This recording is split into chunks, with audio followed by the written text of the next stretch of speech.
શું તમે જાણો છો સરકાર કેમ દર વર્ષે કરોડો રૂપિયા વન મહોત્સવ પાછળ ખર્ચે છે? નમસ્કાર મિત્રો, હું છું અલ્પેશ સિંદેસા. મિત્રો, સરકાર દ્વારા દર વર્ષે જુલાઈ મહિનાના પહેલા અઠવાડિયામાં વન મહોત્સવ કાર્યક્રમ ઉજવવામાં આવે છે. આની શરૂઆત 1950માં કૃષિ મંત્રી કનૈયાલાલ માણેકલાલ મુનશી દ્વારા કરવામાં આવી છે.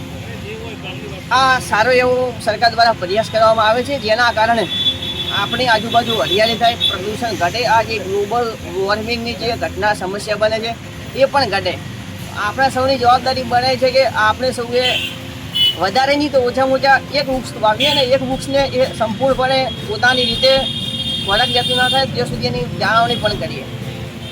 આપણા ગામને હરિયાળું બનાવીએ, શહેરને બનાવીને જો પણ લાગે કે અહીંયા વૃક્ષોની જરૂર છે ત્યાં આપણે આપણાથી થતા પ્રયત્નો પણ કરીએ.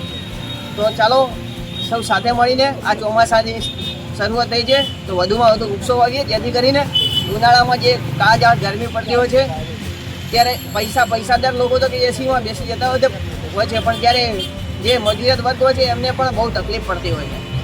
તો આપણે સૌ સાથે મળીને એક સેવાનું કામ કરીએ કે આ ચોમાસામાં ઓછામાં ઓછા 5 વૃક્ષો વાવીએ અને તેની જાળવણી પણ કરીએ.